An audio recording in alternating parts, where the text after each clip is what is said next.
Take off. Good afternoon, everybody. Welcome to U.L.T. San Diego and a very happy and light-filled U.L.T. day.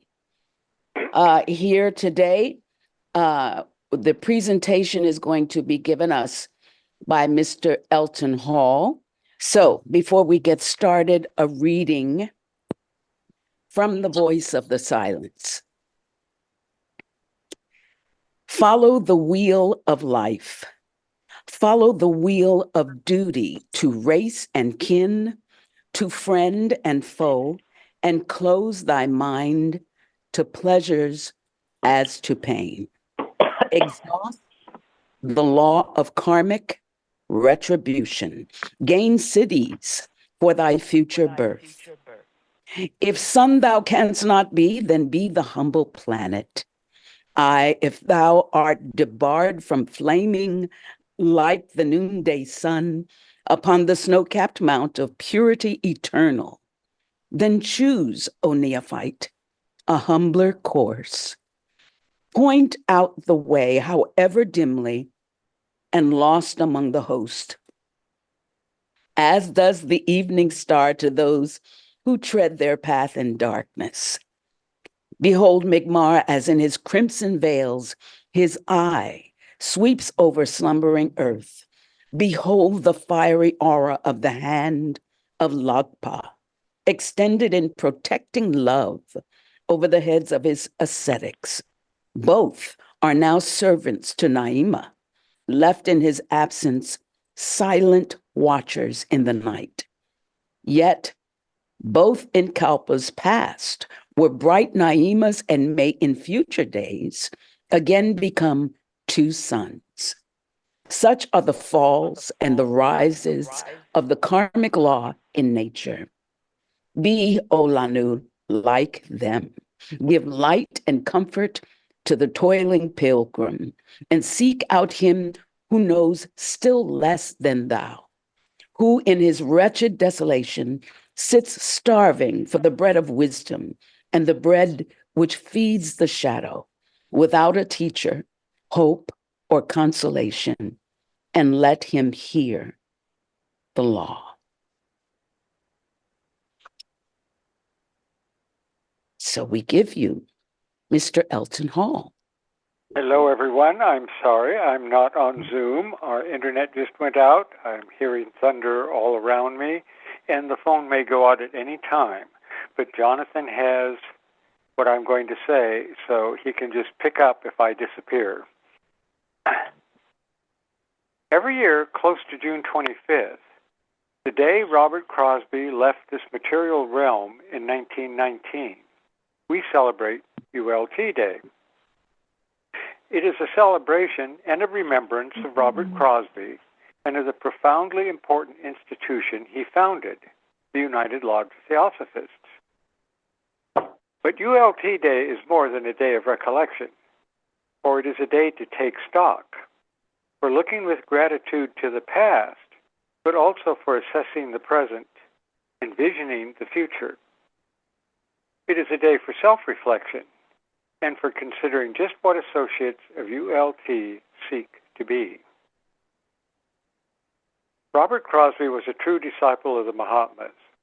Born on the 10th of January, 1849 in Canada, he met HPB as a young adult. He immediately became her student, though he could not stay with her for prolonged training. As she did with a few select distant disciples, she wrote to him, a sure sign she saw the promise of his potential from their first encounter. When he asked her what he could and should do to further the Theosophical movement, she recommended that he connect with William Quan Judge in the American section of the Theosophical Society. He did just that, and they became close brothers in the work. When he asked her what she could and should do to further the Theosophical movement, she recommended that he connect with William Quan Judge in the American section of the Theosophical Society. He did just that, and they became close brothers in the work. He served in leading positions while W.K.J. lived, and when WQJ died in 1896, Robert Crosby faithfully worked under his organizational successor, even moving to Point Loma in San Diego, California, where when the headquarters were transplanted there. Over time, however, he felt that the work of the institution was straying from the path laid out by the masters through HPB. Even though he remained true to that work, he found himself increasingly marginalized at Point Loma.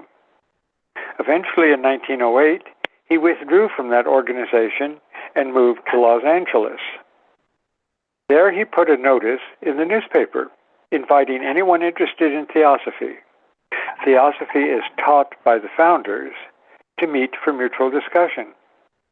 A few interested parties responded, and in 1909, Robert Crosby founded the United Lodge of Theosophists.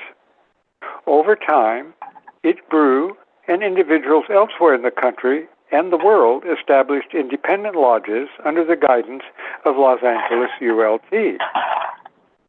In 1912, he launched Theosophy, a monthly publication devoted to the original theosophical teachings, correlations of theosophical texts, and articles by students of theosophy. In all of this, he remained true to the teachings of the founders and true to their teachers.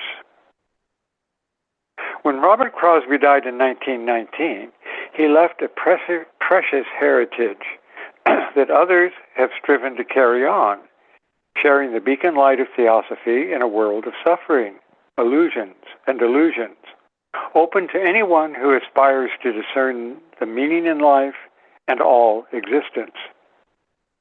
Others have carried on where Robert Crosby left off. Some of them we know by name, but others, nameless to us, but not to the teachers, harvested what he sowed, and others continue to do so. Though Theosophy magazine is no longer published, B.P. Wadia launched the Theosophical movement in 1930 in India, and it continues today. Theosophy Company has seen to it that the original texts of HPB and WQJ have remained available, and some of Robert Crosby's own writings and lectures have been preserved in print. The Santa Barbara Lodge reinforced this vital current when Raghavan Iyer launched the monthly Hermes, published from 1975 to 1989, and then Nandini Iyer undertook Vidya, which continues that work. Other lodges have also produced materials that embody the teachings of Theosophy. U.L.T. has inherited a pure current of Theosophy and continues to share it with the world and with anyone who avails himself or herself of the opportunity to become its students. At different times, in its more than 100 years of existence, a number of U.L.T. lodges have published pamphlets under the title U.L.T., Its Mission and Its Future. These have in different degrees looked to the past with its errors and to the future. In fact, the whole mission of the U.L.T. is embodied in its declaration. This is why we frequently discuss the declaration, for it ever reminds us of the basis for becoming a U.L.T. associate and the tasks, the dharma, so to speak, to be undertaken when one commits to being an associate. Few brief documents in the history of humanity have expressed so much in such a small space. Robert Crosby well understood the strengths and weaknesses of institutions. A formal institution can bring together like-minded individuals to work for its purposes in ways individuals acting on their own cannot. Unfortunately, institutions, even when they begin with noble motives, tend to become focused on themselves as institutions rather than on the purposes for which they were founded. Much too often, this degeneration of purpose is the result of personalities seeking, enjoying, and attempting to preserve personal status, authority, and power. In the ever-changing world of physical embodiment, This means that institutions become increasingly ineffective and sometimes even malign. Robert Crosby sought to bring individuals together to further the work of the Theosophical movement, not to create another institution. And so he established a lodge without any fixed institutional structure. No constitution, no bylaws, no officers. Rather, the basis for union among Theosophists is similarity of aim, purpose, and teaching. The unassailable basis is a dissemination of the fundamental principles of the philosophy of Theosophy and the exemplification in practice of those principles through a truer realization of the self, a profounder conviction of universal brotherhood. Here we find the whole purpose of our gathering together in a lodge, a community united only by our willingness to disseminate those principles and our individual efforts to exemplify them inwardly through a truer realization of the self, and outwardly through a profounder conviction of universal brotherhood. While brief and simple in expression, lodges and groups who identify with U.L.T. have been given a high standard to which to aspire. And yet, the Declaration identifies as a Theosophist anyone who engages in the true service of humanity without distinction of race, creed, sex, condition, or organization. In this crucial sense, the true Theosophist belongs to no cult or sect, yet belongs to each and all. It does not matter how a person self-identifies. U.L.T. welcomes anyone who are in accord with its declared purposes and who desires to fit themselves, by study and otherwise, to be the better able to help and teach others. The high bar set by the Declaration is also one that recognizes all efforts in its attainment. The goal may be distant, but each step is appreciated and contributes to it. That goal is nothing less than the transformation of the individual, a transformation in which each individual increasingly recognizes who and what an individual actually is, for the purposes of serving others, whatever their needs. This, of course, is the Bodhisattva ideal. U.L.T. is not for Bodhisattvas, though of course they are welcome, and there doubtless have been and are Bodhisattvas in our midst. It is for those who aspire to be more than self-centered creatures of transient existence. It is for those who wish to become worthy of joining the ranks of true servants of humanity, who recognize that universal brotherhood is a fact in nature. One way of putting all this is to say that associates strive to be what they in fact are in reality. This is the work referred to. This means a lot of illusions have to go. The work and end U.L.T. keeps in view are too absorbing and too lofty to leave it the time or inclination to take part in side issues. What are side issues? First of all, anything which does not directly contribute to the work as just indicated. Personal issues, personal desires, personal wishes and fantasies, personal opinions, even personal understanding of the teachings are side issues. Each individual, of course, must deal with and work through these issues, whatever they are at any time. We respect one another, and we often help one another even when we do not know it. But what is personal is not the work and end of U.L.T. as a community of seekers. While associates offer mutual support, the individual is responsible for himself or herself. This is made clear on the card every associate signs in joining a U.L.T. We each understand that such association calls for no obligation on my part other than that which I, myself, determine.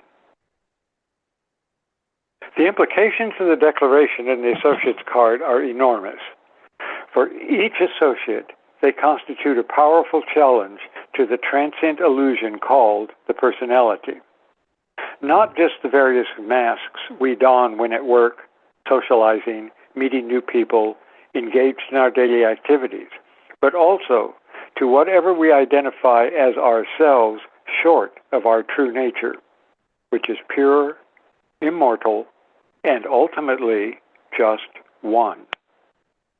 It is this reality that makes universal brotherhood a fact in nature and underlies the collective creation of a nucleus of universal brotherhood in thought and action.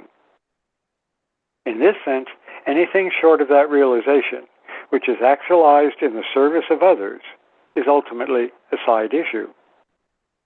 Associates do not join U.L.T. to be saved or redeemed, for though much can help and support an aspirant, salvation cannot be given by someone or something else. We each one for ourselves must recollect, in several senses of that word, our true selves. And the voice of the silence points the way. To live to benefit mankind is the first step. To practice the 6 glorious virtues is the second. This perspective on U.L.T. is reflected in the daily quotations for this week in the Aquarian Almanac. Thinking of that highest realization, John of the Cross said, "He who truly arrives there cuts free from himself," the self that identifies itself as somehow separate from others and all nature. As Gerard de Nerval advised, respect the mind that stirs in every creature. Love's mystery is known in metals, too. Every flower opens its soul to nature. Everything sentient and works on you. Robert Crosby saw in all human beings both the aspiration hidden within each human heart and thus the task set before all associates. He said, "What is desirable is the awakening of the spiritual consciousness, the intuition, buddhi, and this cannot be done unless the thoughts are turned that way with power and purpose. Although this task, our dharma, can seem almost impossible, Hermann Hesse reminds us, even today, holiness like the distant fragrance of God's drifts round your brows." And Helen Keller affirms, rebuffed but always persevering, self-reproached but ever regaining faith, undaunted, tenacious, the heart of man labors toward immeasurably distant goals. Association with U.L.T. or any spiritual path that aims to lift the individual beyond the ever-changing circumstances of transient life is a full-time job. All human beings hold the promise of reality, but as Jean-Jacques Rousseau said, man was born free, and everywhere he is in chains. Our work is to break the links in those chains, in ourselves and in others, so that the pure spiritual light which is ourselves might shine freely in all existence. Hence, our self-chosen task is greater than any sectarian institution, philosophy, or religion can contain or constrain. Thus, we belong to no sect, cling to no limited perspective or dogma, yet belong to all, since we work to discern what is true in every perspective. For in appealing to what is true in another's views and experience, we can assist in their own growth. We seek the distant fragrance of holiness, to use Hesse's words, that drifts round the brows of all whom we encounter. So there is much to appreciate and for which to express our gratitude on U.L.T. Day and throughout the year and our lives. Looking ahead, what might the future of U.L.T. be? There are 2 considerations here. 1, the future of associates, and 2, the future of the organization, informal as it is, that we call U.L.T. Taking the second question first, the 21st century has already wrought much transformation in U.L.T. Lectures and study classes remain, along with Theosophy School, a vital part of the ongoing activities of the Lodge. But with the dawning of the Internet, with the capacity for online meetings, and with the spread of theosophical teachings through the use of various virtual platforms, we see that organizational activities are undergoing profound changes. The influence of the 1975 cycle has poured forth into the present in the return to the basic teachings, especially to HPB and her writings.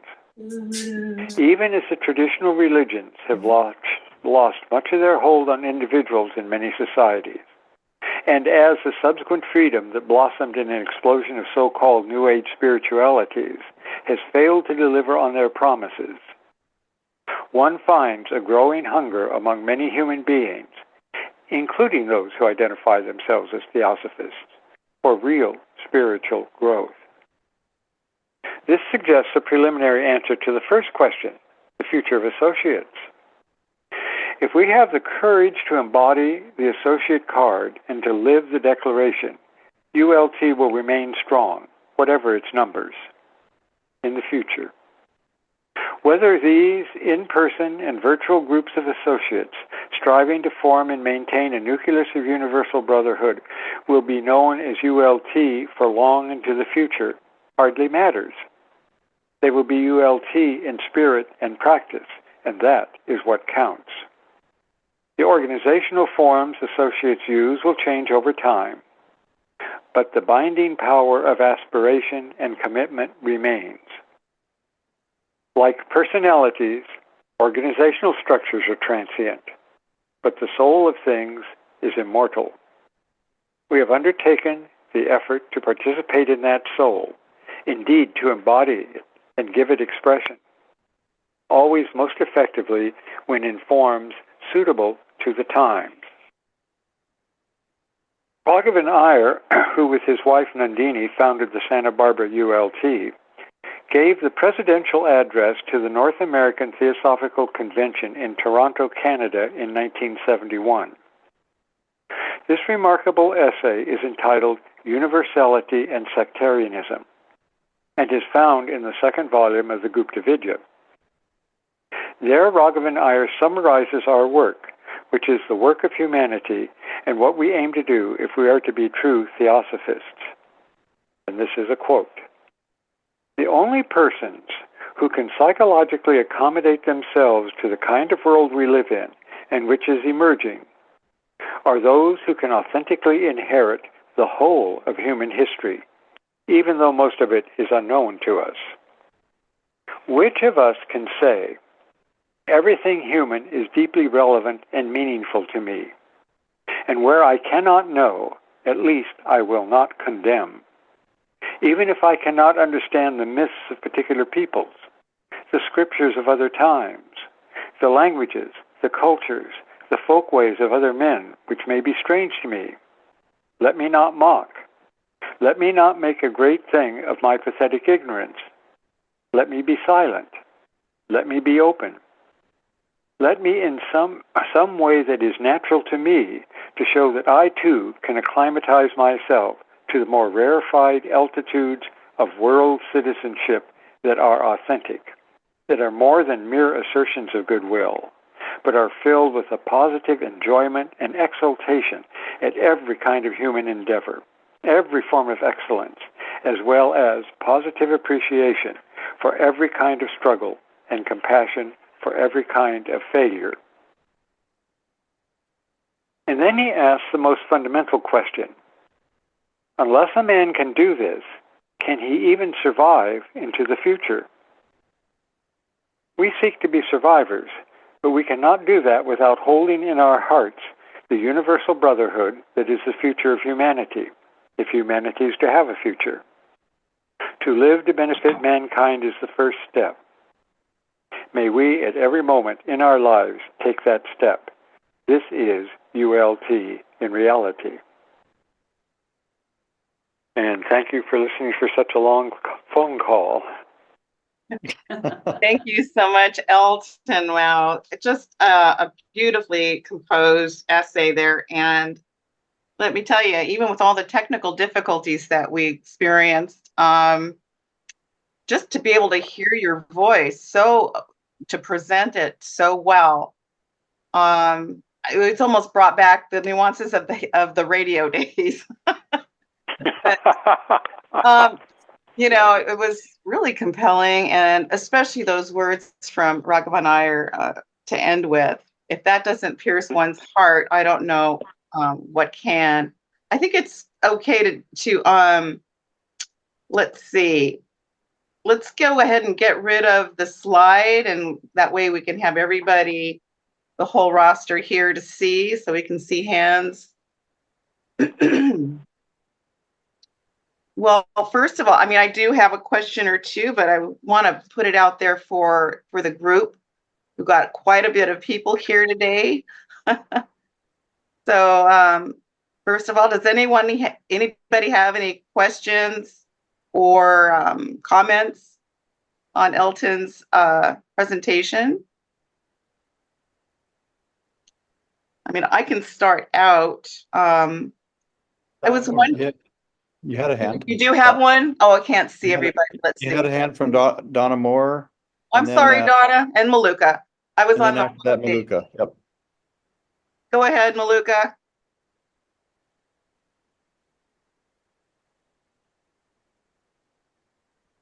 Hello, everybody, and happy summer solstice and U.L.T Day, which coincide in the same week. So I enjoyed very much what Elton did. It was lovely, and I agree with you that it sounded like the radio days, and he has such a wonderful diction, projection, and you can see that came from his heart. Thank you for great work, for give us all that information that you also, remind us and also inform us about some of the information we maybe were not familiar with. I have a question about, I know he founded the New York Lodge. Wadia was the one after Robert Crosby died, took over to continue the movement. And he also founded India and London. Can you tell us a little more about that? I think this was Elton giving the talk. Okay. Well, then that restores it, because I couldn't see how mechanically. Oh, Carolyn, you might want to mute yourself.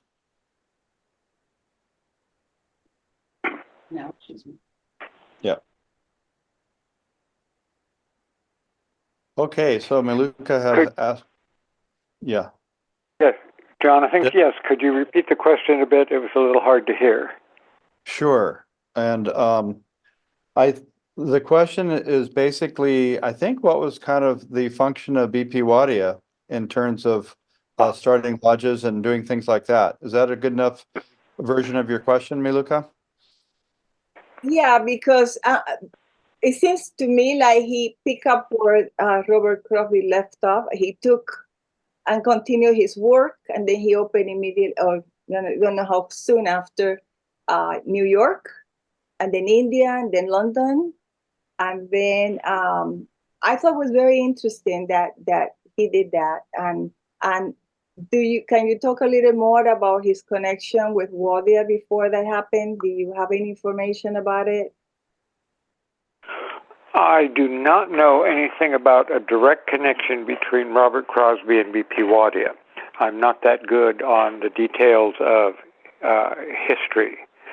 But he went through some of the same experiences, of course, that Robert Crosby did, feeling that the organization to which he was devoted was straying off its real purpose.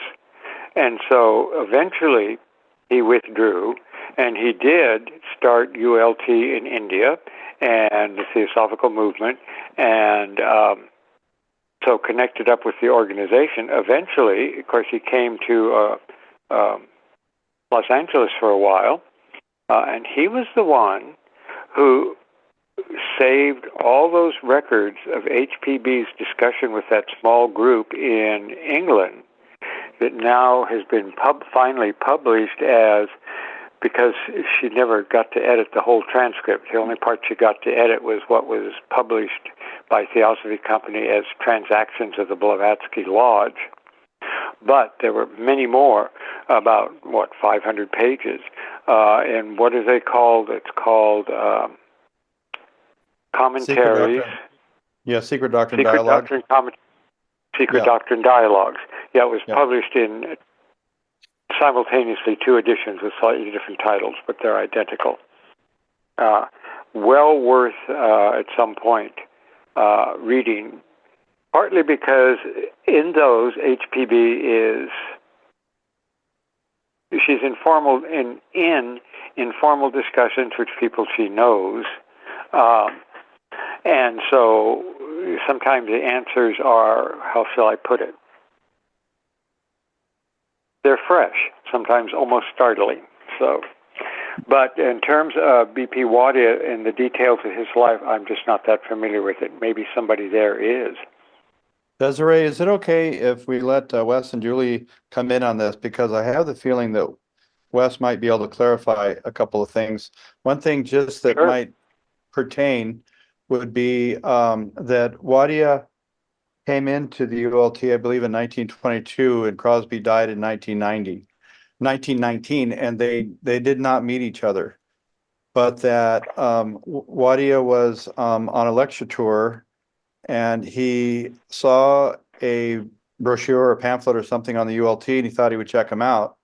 And he really liked them, even though they're really small. And he thought about it for a few years, and then eventually he circled back around and joined the U.L.T. And then he was quite a dynamic force, as you've indicated. Right. Certainly was. Desiree, why don't you go ahead and take over again? Well, certainly, Maurice and Jenny, could you add to that? And whatever other question or comment you have. I think Donna was before us. Donna Moore? Okay. We'll go after Donna. I have a different question. So if yours is a comment on the discussion already taking place, go ahead and I could come afterwards.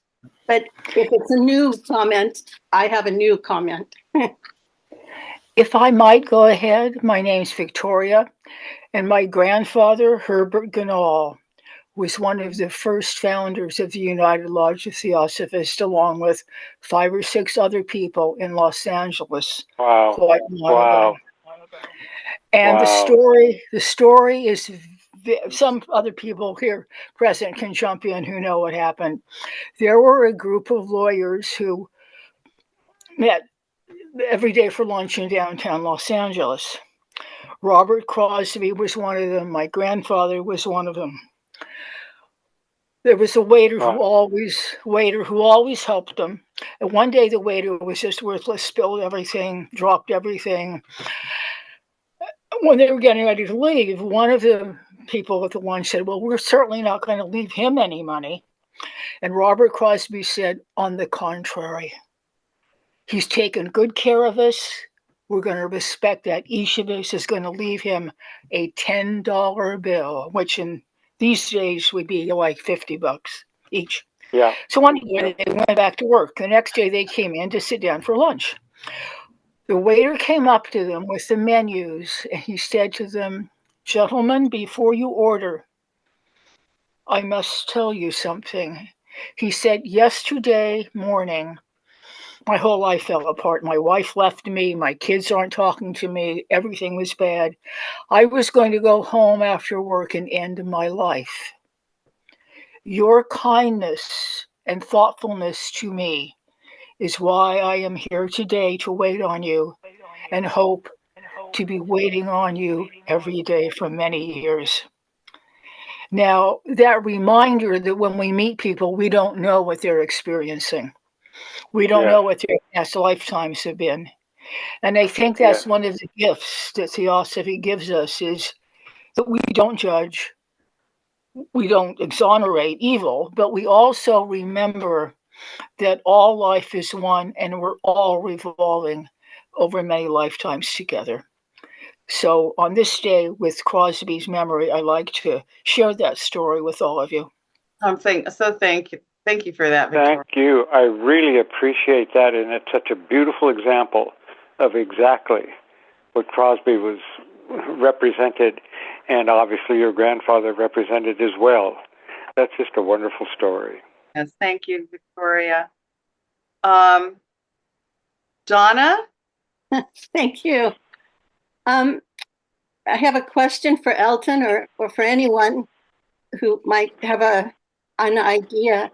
But Elton spoke about the idea of the importance that people often give to numbers, that it takes large numbers to actually make a change in the world. And Sri Raghavan Iyer often spoke about the idea of the ratio of the manifest to the unmanifest. And I was wondering if any correlation could be made that would help one to understand the idea that Elton mentioned, that numbers are not the important thing. Well, there's a story about that too, one that Raghavan Iyer repeated in different contexts at different times. But he was once in a discussion with a Catholic priest, and he said to the Catholic priest, I suppose you wish the whole world was Catholic. And the priest said, oh no, because then we just have a whole world full of lapsed Catholics. The idea being, if you have 1,000, so to speak, for want of a better word, 1,000 spiritually lazy people on one side, and you have 10 real seekers that are living like the Declaration, the 10 are much stronger. So numbers don't tell you very much. And is that relevant to the idea of there being a ratio between the manifest and the unmanifest in our lives?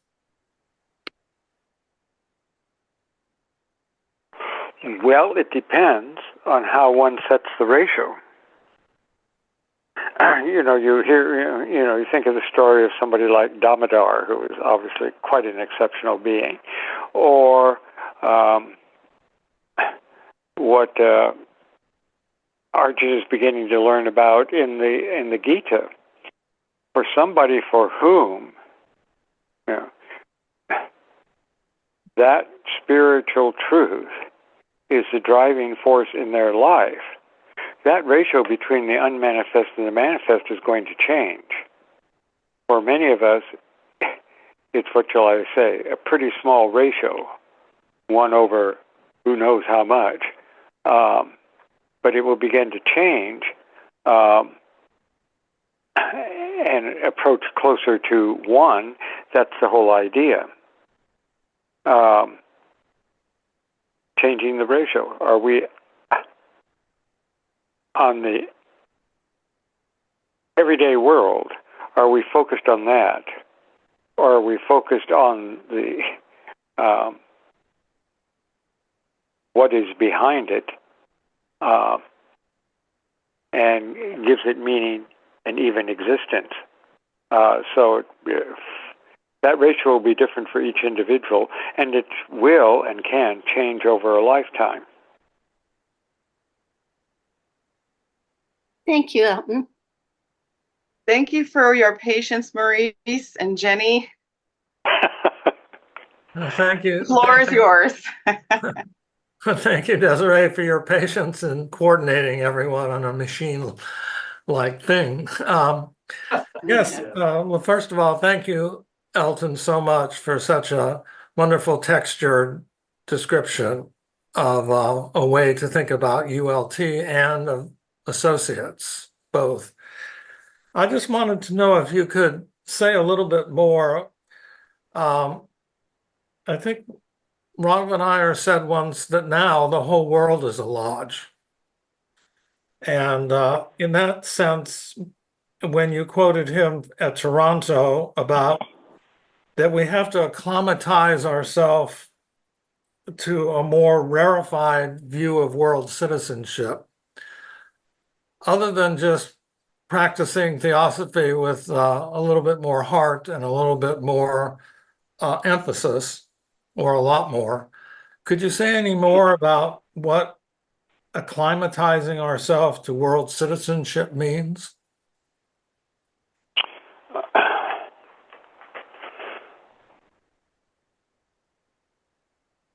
Well, people in general, and probably a lot of us, when we encounter other people, we react a great deal to appearances, meaning we react to the personality presented to us. Is it brash? Is it retiring? Is it reticent? Is it sweet? Is it sour? And we react to what other people think and believe. So that somebody tells me they're an atheist. What's my immediate reaction? Oh no, that's wrong. What would be better is what was pointed out earlier, that in the story of, and I'm sorry I forget her name, Victoria. your member's grandfather. Wouldn't it be nice if the natural reaction was, gee, I wonder what's going on there? What is it about this person's view of the world or experiences of the moment give them this stance? Why do they have it? Or if they say, you know, I'm an atheist, instead of just thinking that's wrong, what do you mean by atheism? That is, what is the A? What are you rejecting? Mm-hmm. You know, so somebody who wants to, you know, talk about the Big Bang and say there is no God, well, I'm sorry. Think a little bit more about the Big Bang. What went bang was not matter, because matter is only formed later. It was not even space and time as we know it, since that was supposed to be formed by the banging. What are we talking about? In other words, if we had the right attitude, and obviously it's going to require some knowledge, we could connect up sympathetically with where another person was, what their stance was, what their beliefs were, and basically talk theosophy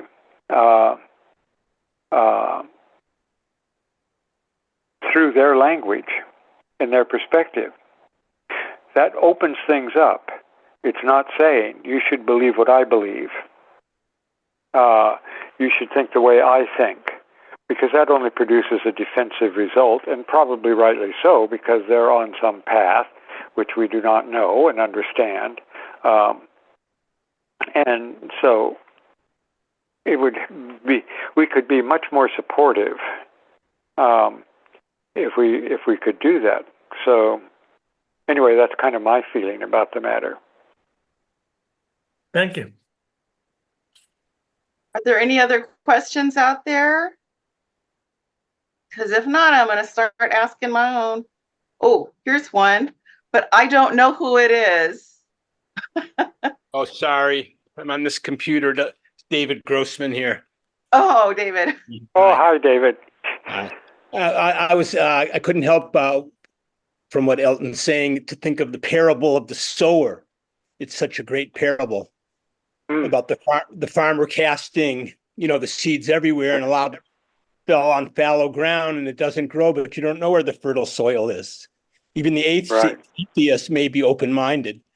It's just he sees what he sees. So we like he was saying, we really shouldn't judge. We should just be open to the dialogue. Yeah.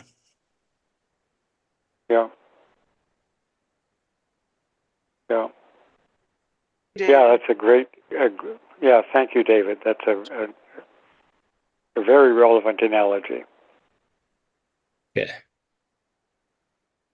I do have a question. It has to do with just sort of the evolution of the lodges as it goes through its cycles. I hear a echo. I don't know why. And I'm wondering if what was going on with this heaviness on the institutional side of things, do you think that might have been a kind of a leftover Piscean kind of thing? And as Judge and the others were coming in, especially Crosby, were really coming in with an Aquarian kind of perspective. I was just wondering if that could be something that was going on. Not that the Piscean was, anything wrong with that. That's a very necessary part of the process, one of the arcs in the circle, so to speak. Right. But I just was wondering if it's maybe that transition that we're experiencing. Very interesting thought. I was thinking the other day, thinking of the Maha Chohan's, the great master's letter. When he says, if the Theosophical Society is going to become an institution for the development of occult powers, perish it. That's not the point. And of course, the voice, the hall of learning, careful under every flower. And then I was thinking, that hasn't been so much an issue in the 21st century, at least either in what I read. I mean, I know it's there in places, but I mean, it's not kind of so overriding an issue as it seems to have been in HPB's day, because she had to write about that a lot. A different kind of psychic problem, maybe what we're dealing with. And so it dawned on me, in these cycles, humanity goes through phases. Institutions are going to reflect those phases. And insofar as what is personal colors those institutions, they're going to reflect those phases, and that's going to be, of course, negative. And so, yes, I think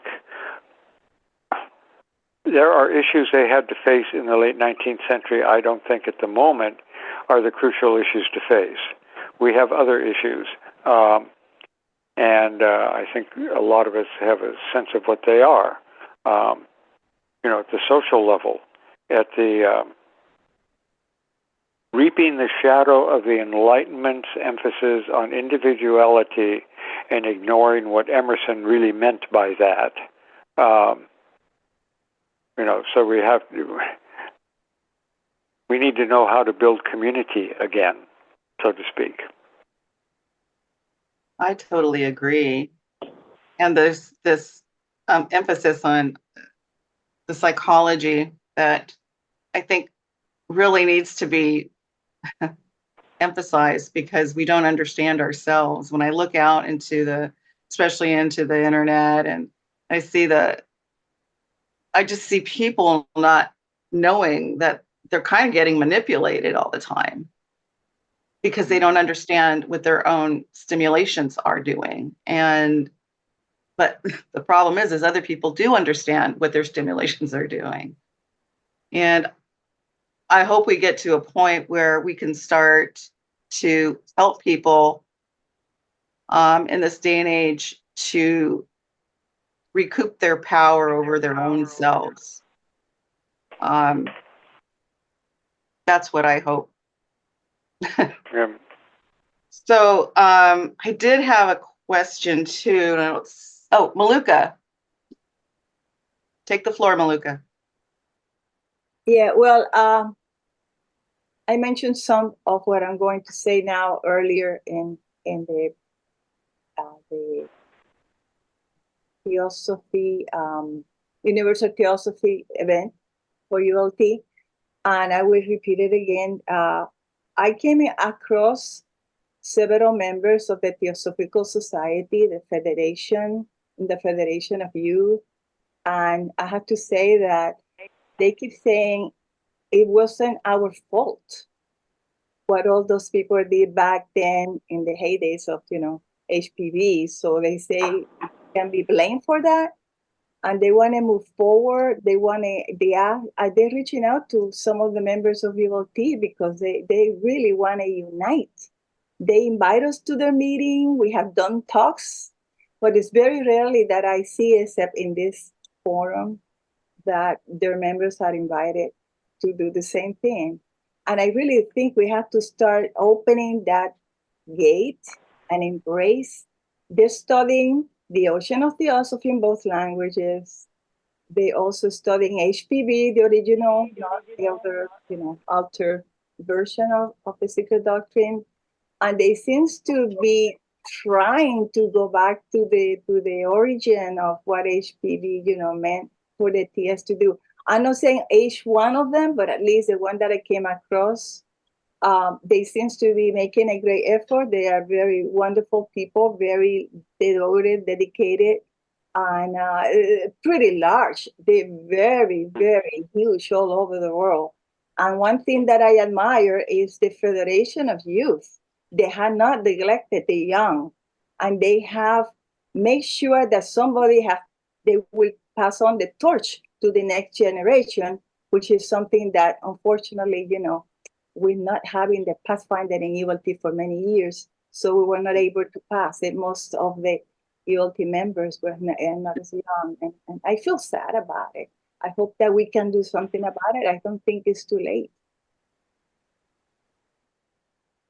Well, truth isn't going anywhere. It's here to stay. It's just a question of linking into it. Speaking of linking into it, you had something in your transcript there. Let me see if I can pull her up.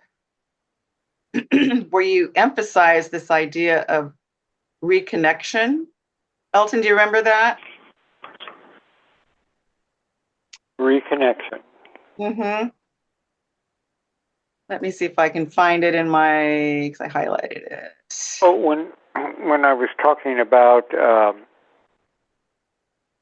what's happening, what seems to be happening now, yes, I think there's been a lot. Recollect. I'm sorry. Oh, recollection. Oh, yes, I'm okay. sorry.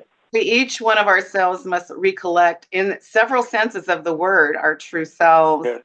And it made me think of recollect in a completely different way.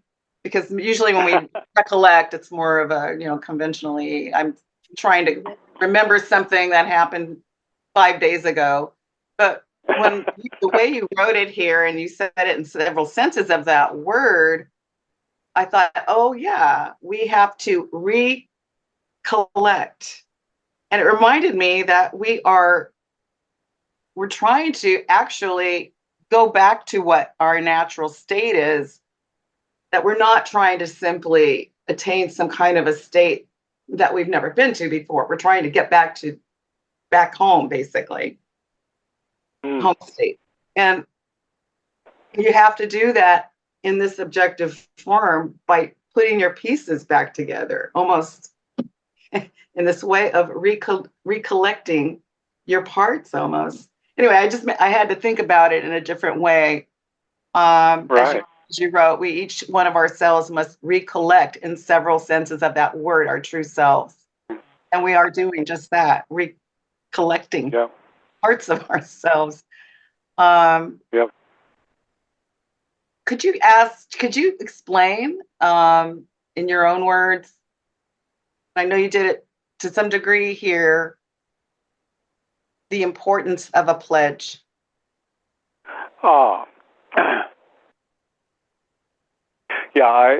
For purposes of this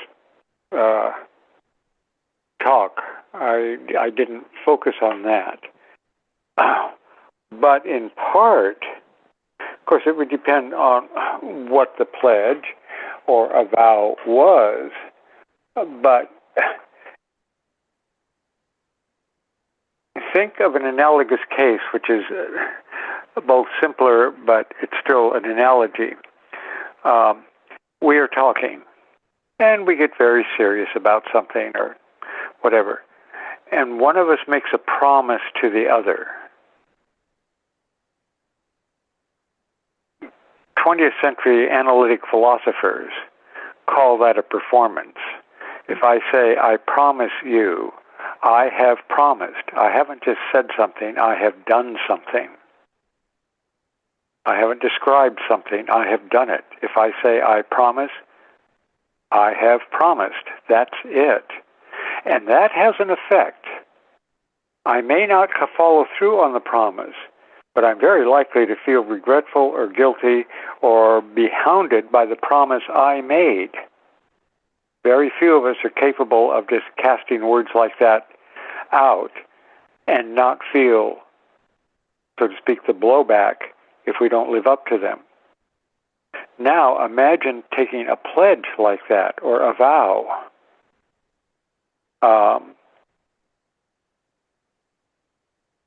A really serious vow I may not fully understand the implications of.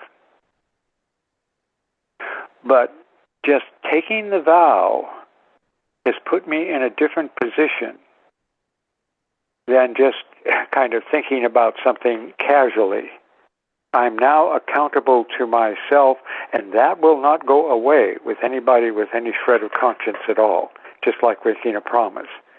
It can't just be ignored. It is there. Which is why I think when you talk about, like, signing the associate's card, and we talk about it, people feel reminded. It's not like, oh, we're just hearing the same old thing. It's like, oh yeah, that's what I have done. And so taking a vow actually helps one in working toward doing whatever the vow is. I think it gives there's a kind of magic there, if you like, which means power. You got it. Power. And also you used a word, accountability. Yeah. But accountable to oneself. Yes. Yeah. So I promise you I will return the $20 you loaned me next week. It's not important to you. You may forget I owe you $20. I can't forget unless I do something about that promise. I mean, most of us can't anyway. Isn't it like a... So it may affect me more than it affects you by a long shot. Well, taking a vow is kind of doing that within oneself,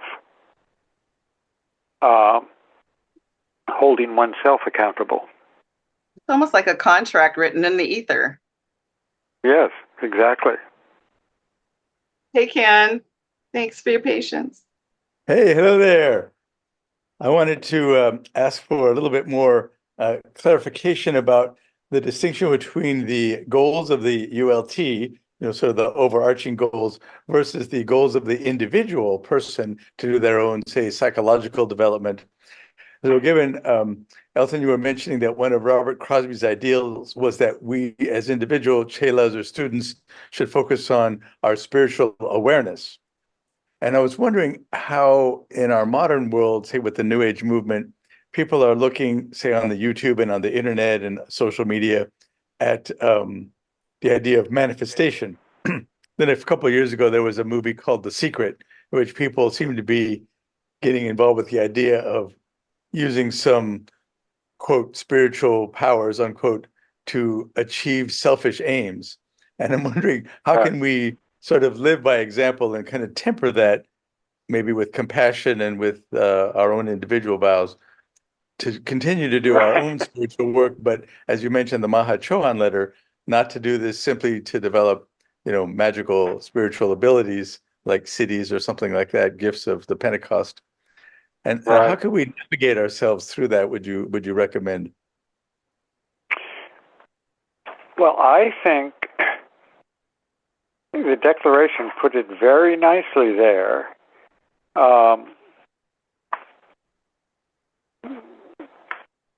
I don't want to get the wording wrong, and I don't have the declaration directly in front of me. I want to get it exactly right. Oh, thank you. Yeah. The dissemination of the fundamental principles of the philosophy of theosophy and the exemplification in practice of those principles. Now notice, those put right together. Dissemination and exemplification. Outward and practice.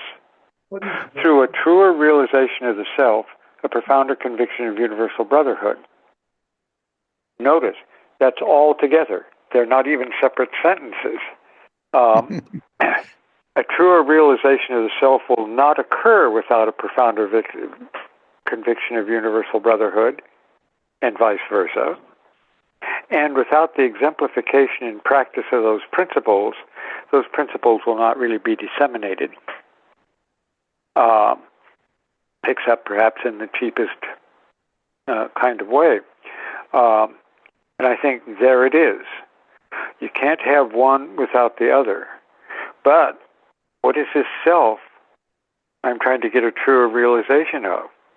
It is the self, not myself, not yourself. And that's why those two go together. Universal brotherhood is the practice of that true realization. Well, thank you. Thank you, Elton. That's very helpful. For example, this morning I was with a humanist club I'm involved with. We went to the San Diego History Museum, and there was talk about, women. We were focusing on feminism, and so just increasing the role of women in society and culture in general. Then there was some information there at the museum about African Americans in San Diego County, and the idea that there were some cities that did not allow African American people to own a house in their city here in this county. That's changed now. Yeah. And things along those lines. So I appreciate that we can exemplify these things and move towards a better understanding of the self. Thank you. All right. Thanks, Ken. Anyone else? Alrighty.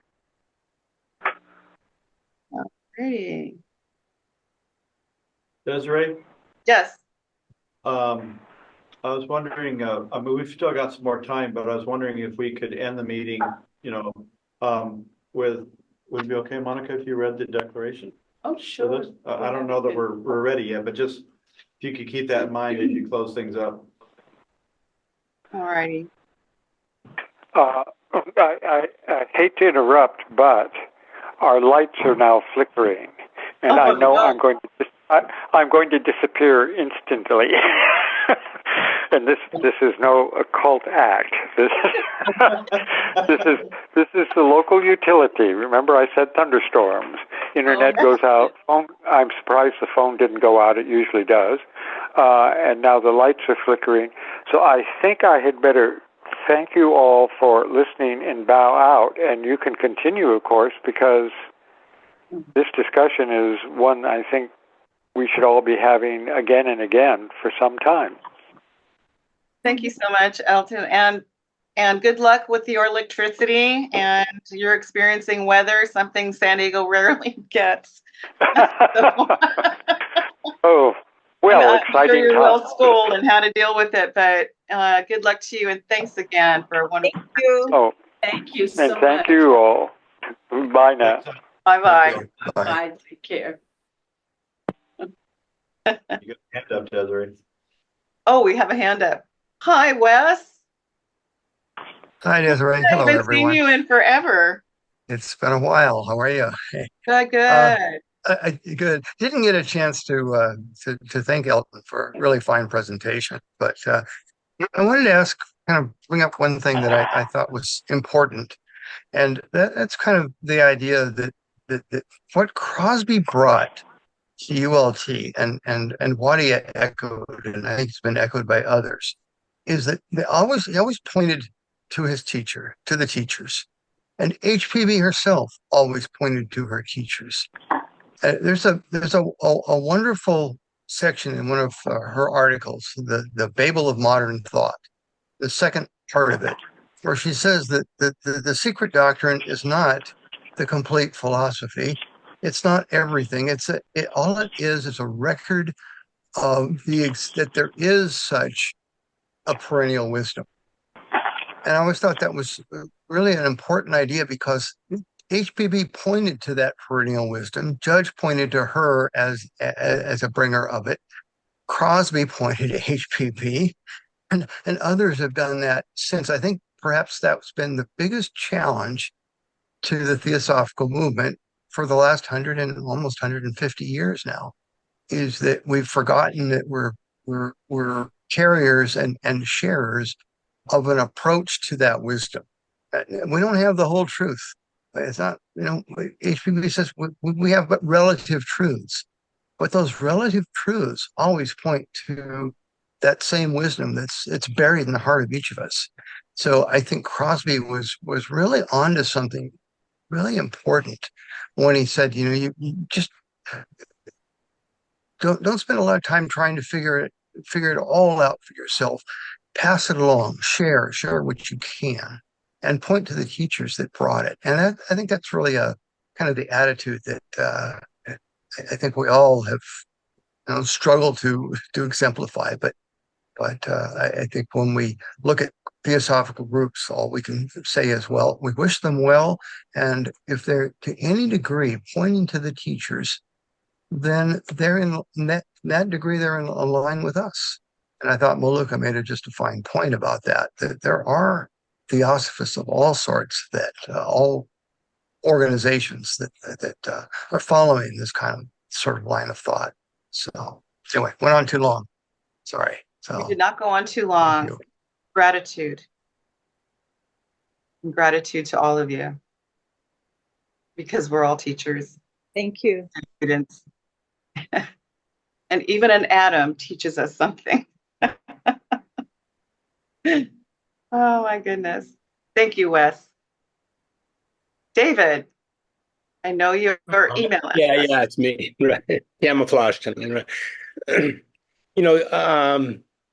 What Wes was just saying, really reminds me, in a certain sense, in our society and really around the world, religions in general seem to be under attack to a great degree, from the secular world, not only there, but from each other.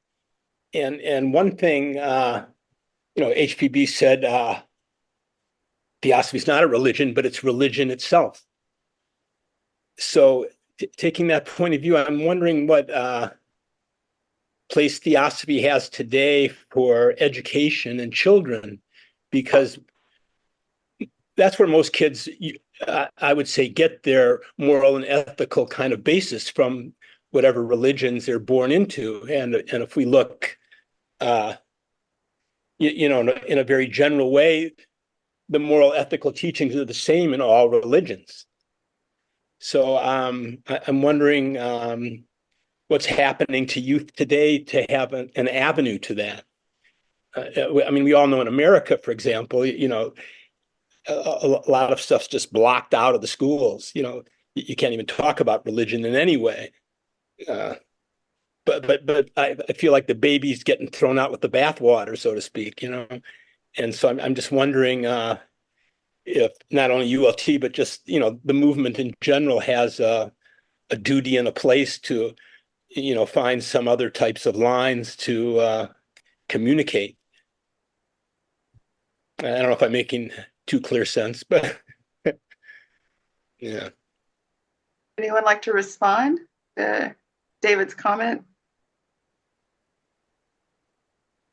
Yeah.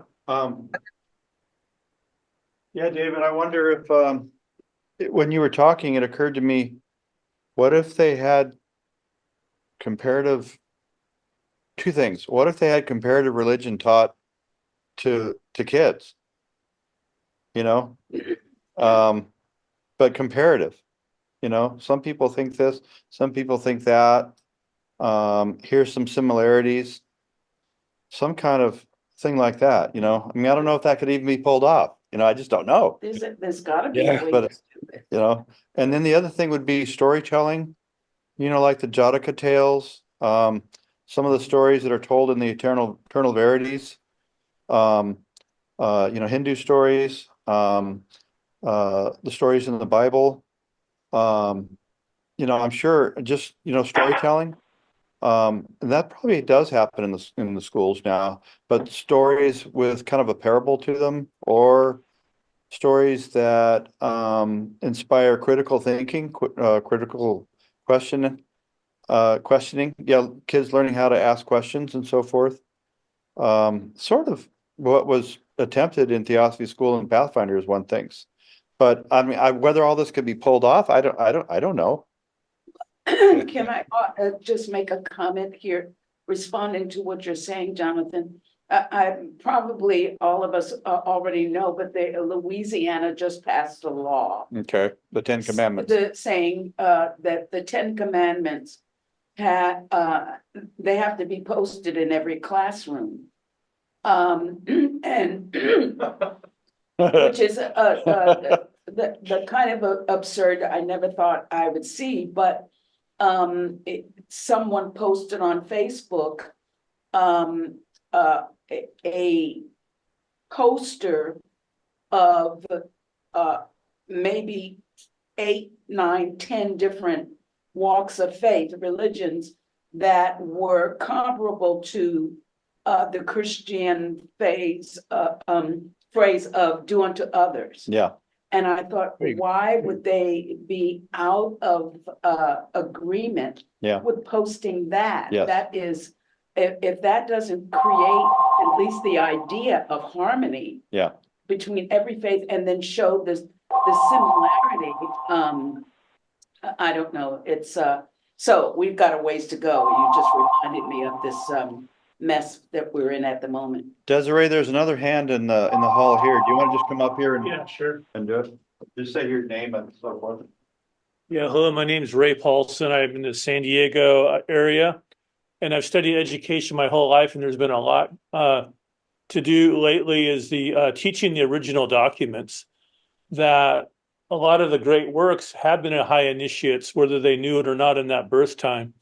So teach the original Constitution, because it does have something to offer. Teach the original works of C.S. Lewis or different authors, rather than regurgitated forms, because the light does come through all of us. We are all teachers, but the special gift of having these higher initiates that we've seen, like Blavatsky and Bailey, Albert Einstein or what have you, is we need to get back to those original documents and share them. And another study shows that we learn best by doing in America. So this model where somebody stands in front and lectures doesn't fit the learning style. And the U.S. Navy did a study that the learning style that we're practicing fits about 2% of the population. Mm-hmm. And most of us in this country have a personality style, and it has something to do with the rays of life that we learn by doing. And Fani was in Florida not long ago. A teacher using that thought gathered the students to have them teach each other, and the professor became a facilitator, teach conversation, and the grades went up. Yeah. And another move in San Diego was teacher-student compatibility. And they have some great psychology tests now where you take a test, you answer the same 10 questions with shades of gray, which forces you to into certain categories. It's kind of uncomfortable to do. And you find out your style. And they started matching the same style student to teacher in San Diego, and the grades went from C's to A's. So there's some progress along these lines, not by imposing a religion, because then you get rebellion and you cancel other people's backgrounds, but by using a smarter approach to learning these original documents. Thank you. Beautiful. Thank you. Hey, Maluka. Hi, that was wonderful. Thank you so much for that sharing. I think it's very much needed. Another thing, homeschooling is another option for parents. And then Diana Martin, I was talking about this subject a few days ago, and she said, why they don't put the golden rule? And I agree with her, the golden rule instead of the 10 commandments. But we know that this religion and these political parties and all these religions and all this racism is just about controlling our knowledge. And that's what the colonizers do everywhere. They kill the indigenous. They just force you to believe their religion. It's not about land so much, but about controlling the knowledge and impose their religion over other people. And I really think that that's what behind all this hidden, hidden agenda, and wars is one of them. But going back to what he said, I like that approach, and I think we as parents or grandparents, we could try to maybe influence our children to be open-minded, and I'm very grateful for this meeting and theosophy, because I still have a lot growing to do still. Thank you, brothers and sisters. Thank you, Maluka. Yeah. The floor is still open. If anybody wants to. We could probably wrap it up. Is that okay? Let's see, we got another 9 minutes. Okay, well, since I see no hands, I am going to just wish everyone. Well, wait. We have two hands went up. I didn't mean to interrupt you, but Wes and David have their hands up again. Okay, go ahead. Yeah. Go ahead, David. Oh, this isn't a new idea, but different lodges and theosophists could think about this, is to offer a theosophical speaking groups where you're not imposing like the second object on people, but you're open to coming to talk to people, about these ideas that we're talking about. There's lots of organizations that are looking for speakers all the time. Back in it's a while back, but back in the 80s at the New York U.L.T, I remember Joe Pope, who many of you might know or know of, really was instrumental in doing. He started advertising talks at hotels around, like not on theosophy per se, but on theosophical ideas. And you'd be surprised how many people came and were interested, on reincarnation, on various subjects. So it's just a thought for the future that we don't have to continue just doing things the way we've always done them. He did also radio, and he used his reincarnation. Oh, right. TV, and he was amazed. He went to the top-notch radio station, and he talks even about, capital penalty and all that, he punishment, and he was able to. A lot of people love it. I think if it's done like that, perhaps we have, a way of doing it, or even a podcast.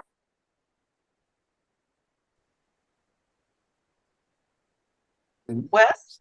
Who's next? Wait, That's a great idea. On the issue of education, I'm not sure if people are familiar and with Society in the Philippines for several years had an educational program. They were able to get into middle schools and I think even some high schools. And the fellow that was the president of the Theosophical Society there, I think he's still with the TS. His name was Vic Hao Chen. I don't know if anybody's familiar with him, but I don't know. I've lost touch. I don't know whether they're still doing the theosophical education, but it was a whole series of things that they were bringing to the classrooms. And you can imagine in our country, in the United States, the opposition that might come some quarters. And people introduced even ideas as comparative religion or the ethics of different faiths. When they want to put the 10 Commandments in a classroom, it's for a very specific religious purpose. And so they have an agenda, and it's difficult to fight against. But it's been done successfully. At least it was done in the Philippines for several years. And like I say, I don't know if they are still continuing, but it's certainly worth following up as part of a theosophical educational outreach. So. Thanks, Wes. Go ahead there, Ken. You got this. You got the floor. Thank you. I just wanted to make a quick little comment about Maluka mentioning Louisiana and having the 10 Commandments in every school. Actually, in the state of Louisiana, they still have capital punishment and the death penalty in their laws. I just checked on the internet real quick. So hypocrisy is certainly a thing. And then for us as individual students, I think living with integrity in all the areas of our life is something we can do as an example to say, okay, we're not going to be hypocritical by saying one thing but doing something else. Because one of the biggest Ten Commandment ideas I think of is thou shalt not kill. But very much like ahimsa, that nonviolence. But yet they still have a death penalty in the state of Louisiana. Anyway, thank you. And you should not adultery either. Let's show people how bad murder is by murdering them. Okay. All right. Well, any remaining comments or questions? Monica, you have one? I did not have one, but The policy of this lodge is independent. yes. There you go. Okay. The policy of this lodge is independent devotion to the cause of theosophy, without professing attachment to any theosophical organization. It is loyal to the great founders of the theosophical movement, but does not concern itself with dissensions or differences of individual opinion. The work it has on hand and the end it keeps in view are too absorbing and too lofty to leave it the time or inclination to take part in side issues. That work and that end is the dissemination of the fundamental principles of the philosophy of theosophy and the exemplification in practice of those principles through a truer realization of the self, a profounder conviction of universal brotherhood. It holds that the unassailable basis for union among theosophists, wherever and however situated, is similarity of aim, purpose, and teaching, and therefore has neither constitution, bylaws, nor officers, the sole bond between its associates being that basis. And it aims to disseminate this idea among theosophists in the furtherance of unity. It regards as theosophists all who are engaged in the true service of humanity without distinction of race, creed, sex, condition, or organization, and it welcomes to its association all those who are in accord with its declared purposes and who desire to fit themselves by study and otherwise to be the better able to help and teach others. The true theosophist belongs to no cult or sect, yet belongs to each and all. Thank you, everybody. Thanks, Desiree. Thank you. Thanks all. You need to go. You muted, Desiree? Yeah, okay, Namaste. anyway. Thanks to Elton, thanks to Desiree, thanks to all. Thanks, Wesley. Namaste.